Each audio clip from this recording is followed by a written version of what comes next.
Hello again, and welcome to our lecture on trigonometric equations. Last time we saw trigonometric identities, and these were equations that were true for all values of x. Today we'll look at identities that are not true for all x. They're equations, and for some x values they'll be true, and for others they'll be false. Let me give you some quick examples. Cosine x equals 0.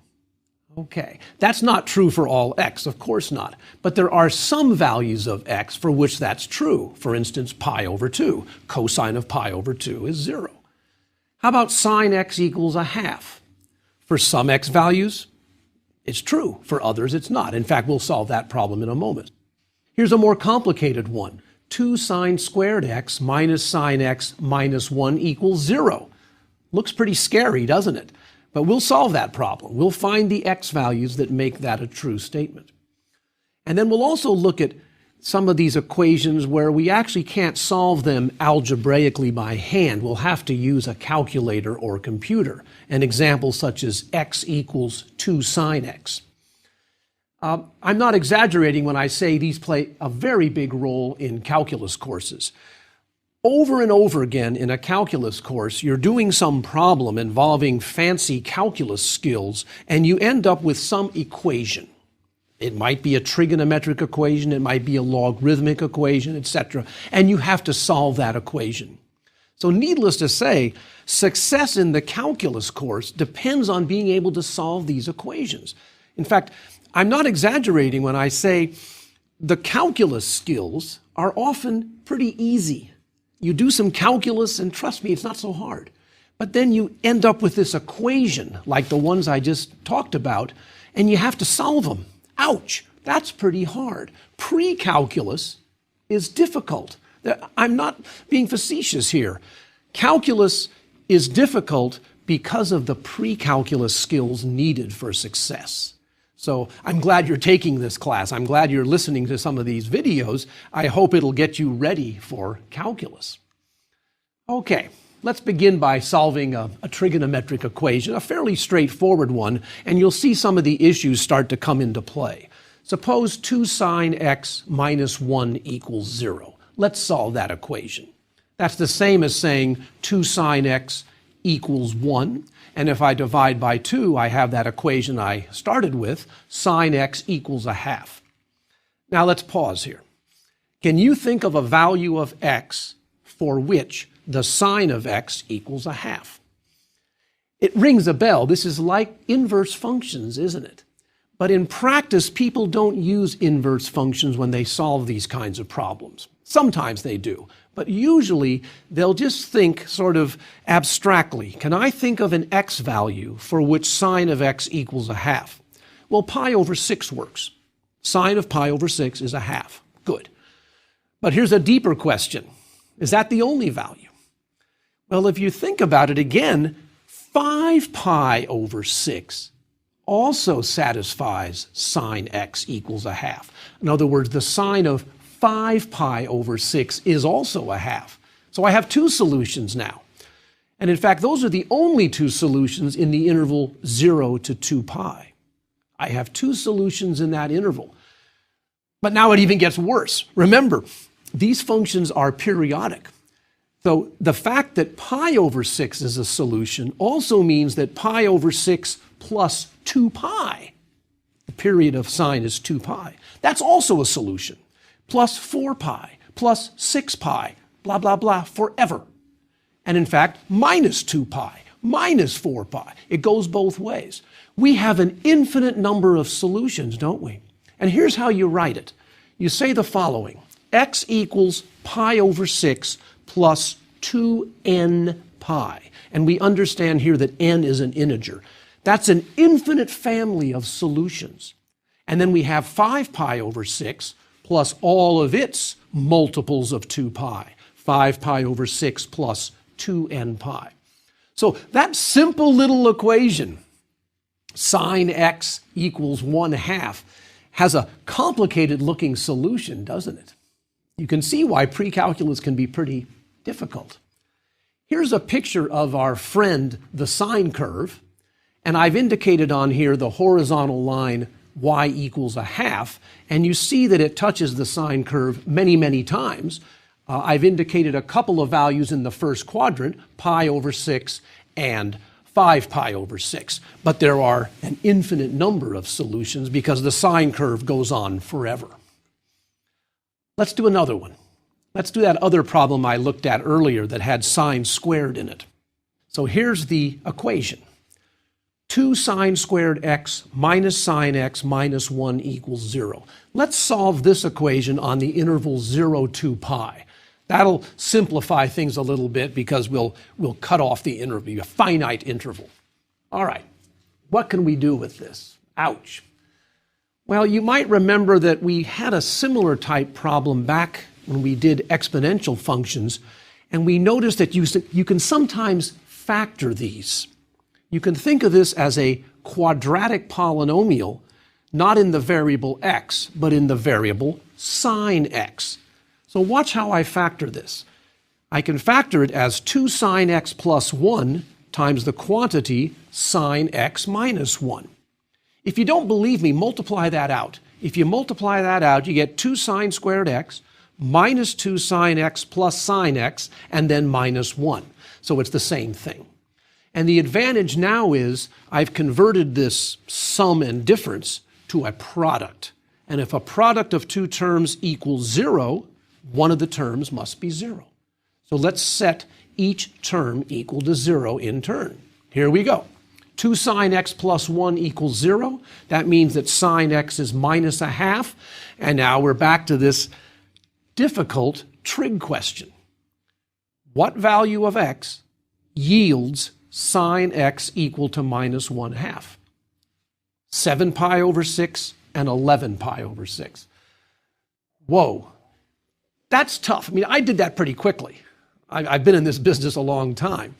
But it's tough to come up with those values unless you're really comfortable with trig functions and the values of those common angles. So that was a tough conclusion there. Sine x equals minus 1/2 implies that x is 7 pi over 6 or 11 pi over 6. But those are the answers in the interval 0 to pi. Now I set the other term equal to 0. Sine x minus 1 equals 0. That means sine x is 1. That's pretty easy, pi over 2. So we have 3 solutions in the interval. Let's verify it with a picture. Here's the graph of 2 sine squared x minus sine x minus 1. Notice it touches the x-axis 3 times. It touches at those 3 values. I invite you to verify this graph. Take out your graphing calculator and on the interval 0 to pi, graph this function, and you'll see that it touches the x-axis 3 times. Great. Let's do one a little more interesting. And you've heard what interesting means. Okay, it'll be the function 2 cosine 3t minus 1 equal to 0. Okay, I've changed the variable from x to t to make things more interesting. So here we go. 2 cosine 3t minus 1 equals 0. Let's find all t values. This is pretty difficult, I think, but watch how we do it. Well, first of all, bring the 1 to the other side and divide by 2, and we have the equation cosine 3t equals a half. Now, I recommend the following technique. Solve these first on the interval 0 to pi, and then extend it out to infinity on both sides. So get those first few solutions on the interval, and then add the multiples of 2 pi at the end. So here we go. I need cosine 3t equal to a half. What should 3t be in order that its cosine is a half? So we're solving these trig equations again, aren't we? This is tough going. Well, 3t should be pi over 3 or 5 pi over 3. You can check that cosine of pi over 3 is a half. That's a fairly common trig value. And also cosine of 5 pi over 3 equals a half. So 3t is pi over 3 or 5 pi over 3 in the interval 0 to pi. But that's not t. T is, we're going to have to divide by 3 in a moment. But first of all, let's say the following. If 3t is pi over 3, it can also be pi over 3 plus 2 pi, or plus 4 pi, or plus 6 pi. So we write it as 3t equals pi over 3 plus 2n pi, multiples of 2 pi, n's an integer here. And in the same way, 3t is 5 pi over 3 plus multiples of 2 pi. All right, I now know all the values for 3t. What about t? Well, divide everything by 3. And you get the final answer that t is pi over 9 plus 2n pi over 3, or it's 5 pi over 9 plus 2n pi over 3. Very complicated problem, a whole lot of solutions, an infinite number of solutions. And the skills were kind of touch and go, I saw. Some tough skills there of having to solve the problem first on the interval 0, 2 pi, and then extending it out to infinity. Some advice here.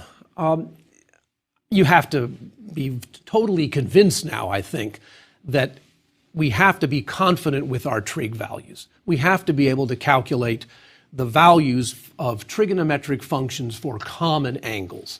That just goes without saying now. I carry around these values in my head. I dream about them at night.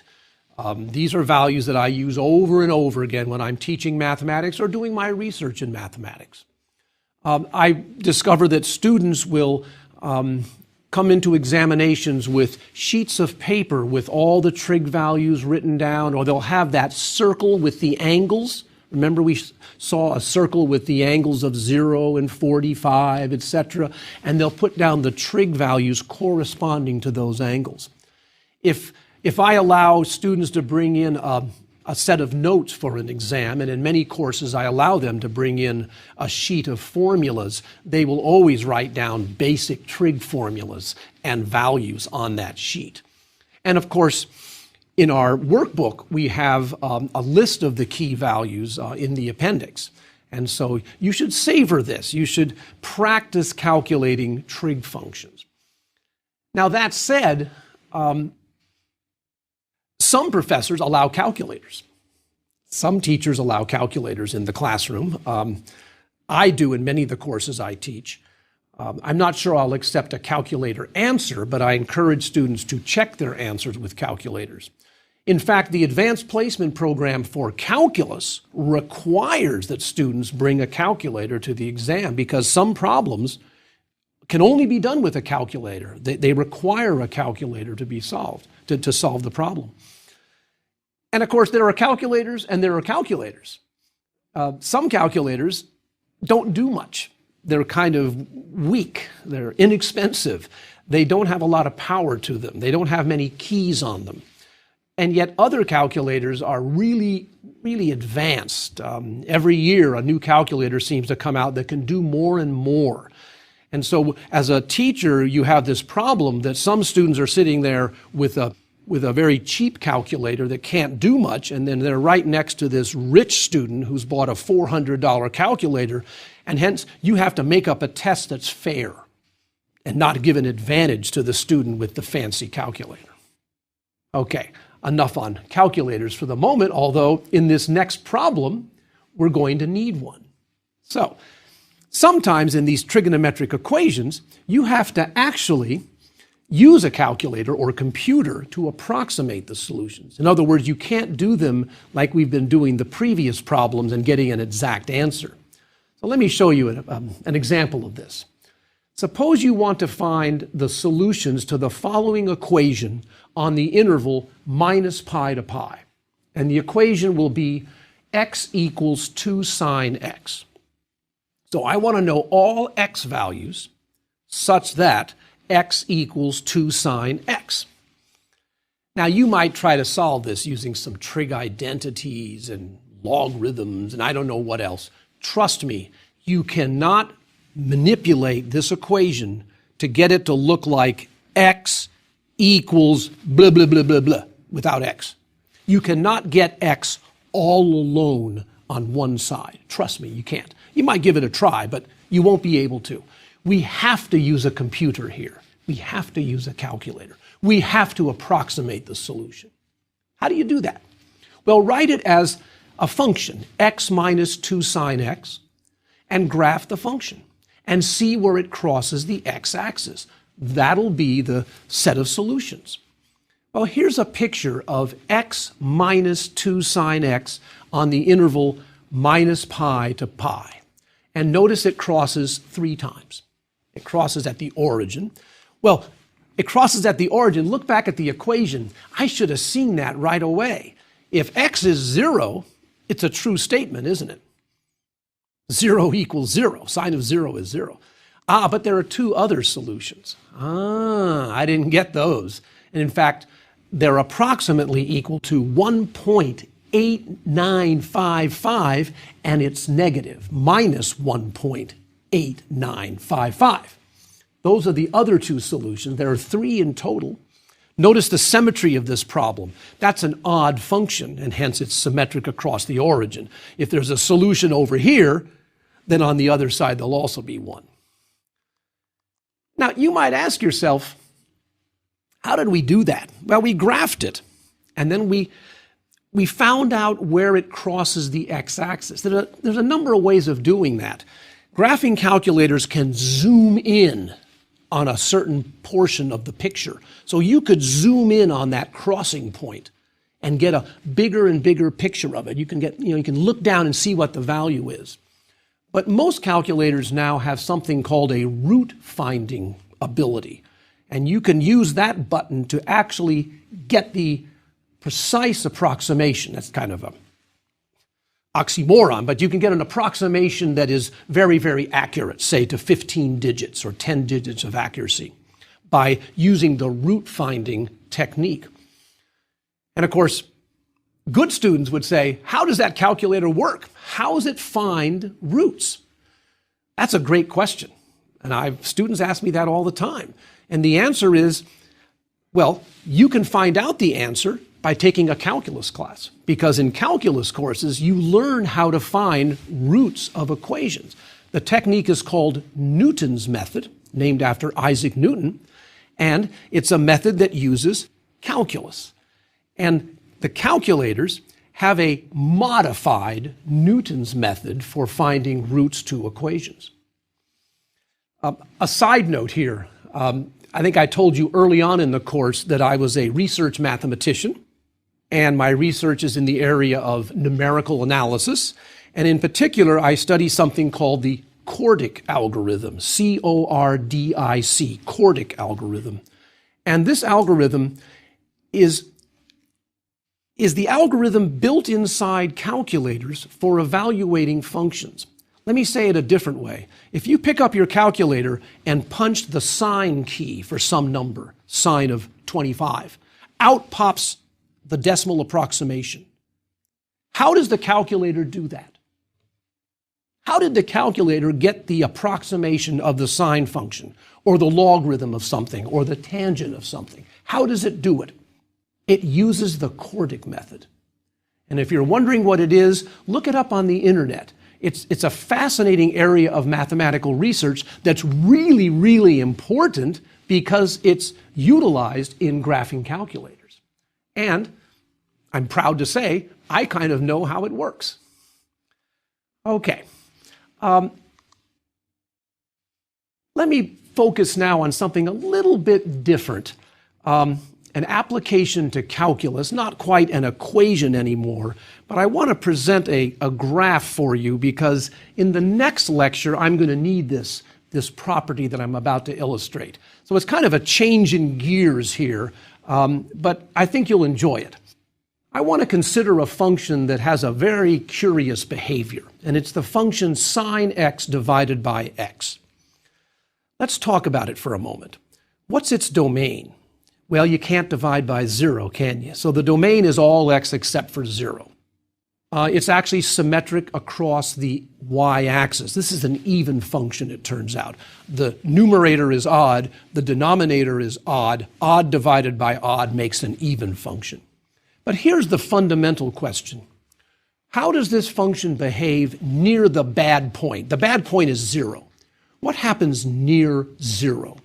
Well, let me graph it. Here's the graph of sine x over x. And you see from the graph that near 0, it seems to want to be 1. It's getting closer and closer to 1. Mathematically, we write this as follows. The limit as x approaches 0 of sine x over x equals 1.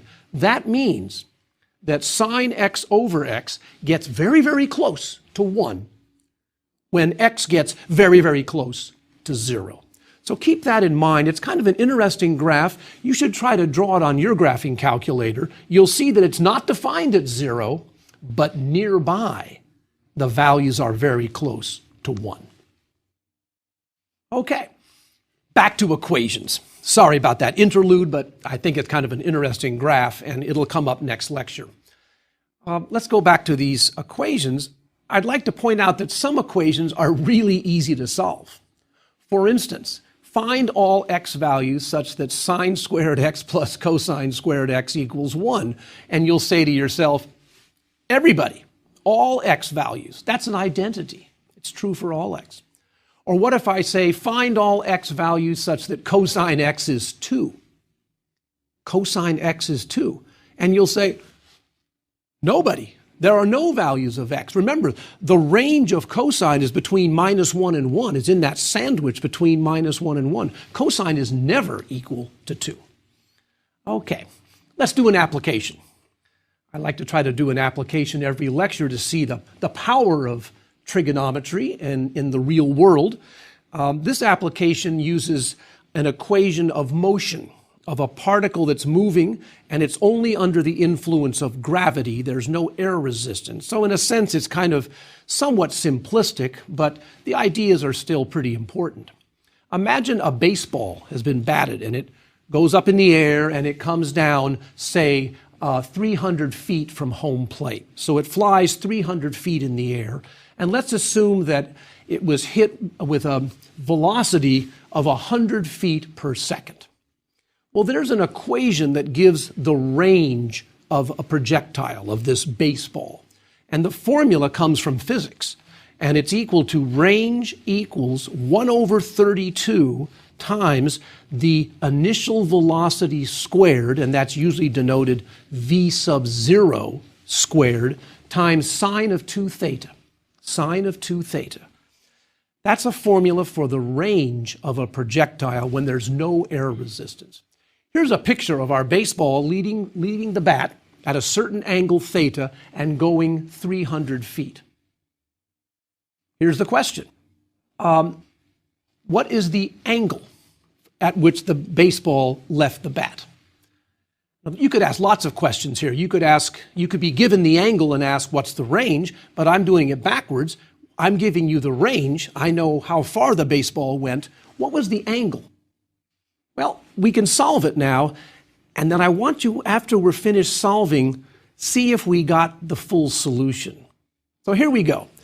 R equals 1 over 32 times V0 squared sine 2 theta. Again, a formula from physics, a formula that you would derive in a calculus class or a physics class, but I'll just give it to you. And we plug in the numbers. The range was 300. And 1 over 32 times the initial velocity was 100, so it's 100 squared sine 2 theta. Okay, we've got some numbers there, and we have sine 2 theta. Let's get sine 2 theta on one side, and then everybody else would be 32 times 300 divided by 100 squared. And you can do a lot of cancellations here. Cancel some zeros, cancel some 4s, and you finally get 24 over 25. Sine 2 theta is 24 over 25. Now, you aren't expected to know what theta is here. You're going to have to use the inverse sine function here.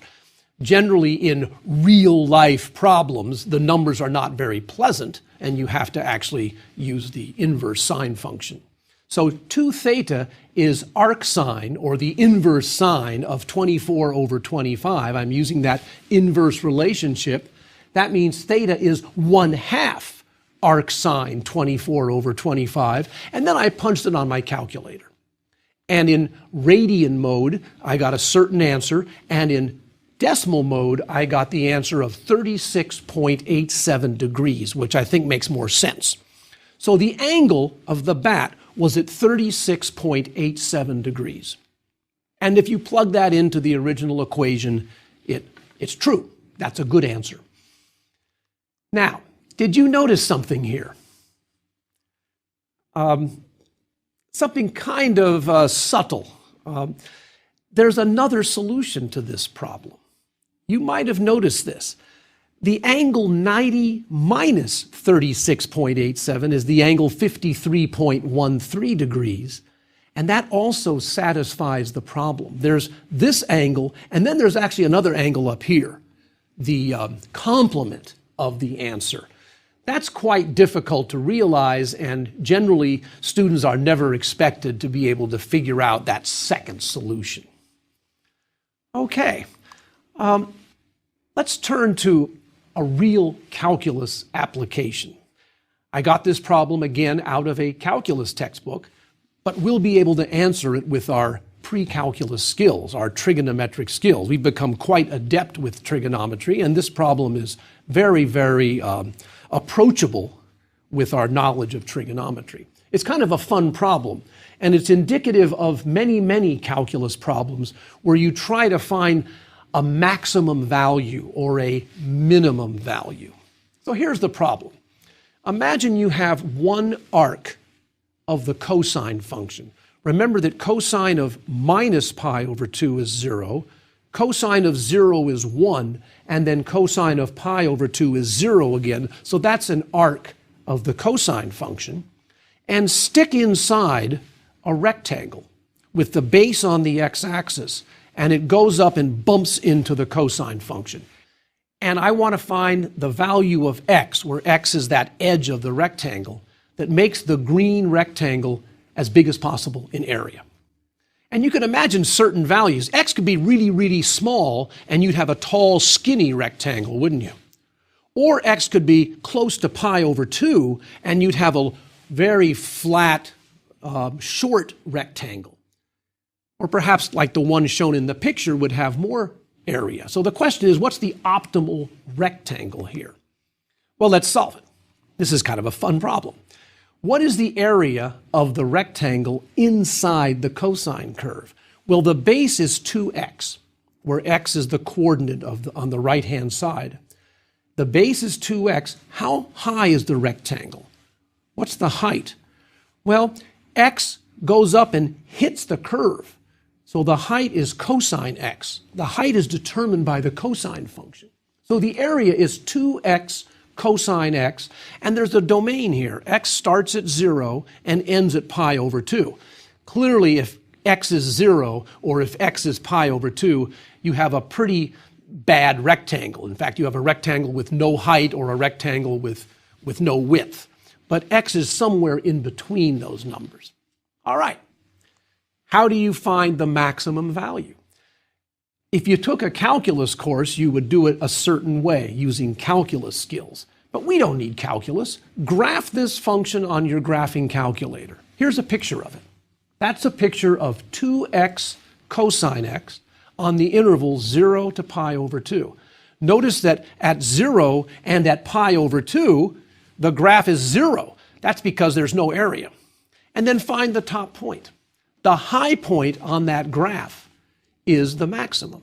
And it turns out, using a feature of your graphing utility, the maximum area is approximately 1.12 square inches, and that occurs when x is approximately 0.86. By the way, graphing utilities have built-in maximum and minimum solvers. And again, if you take a calculus class, you'll discover other ways of solving these problems. In fact, calculus, one of the great applications of calculus is optimization, finding maximum values, maximum profit, or minimum cost. These recur as themes all over calculus. Great. We've finished sort of a very brief look at equations involving trigonometric functions. Now I'd like to turn to some more formulas. And next time we'll look at formulas for sums and differences of angles. And they won't be as pleasant as we would like. For instance, we will look at the formula for the sine of a sum. What is the sine of x plus y? Unfortunately, it's not sine x plus sine y. So come back to the next lecture and you'll see what the answer really is, and we'll see how also to use these trigonometric formulas involving sums and differences. Thank you very much.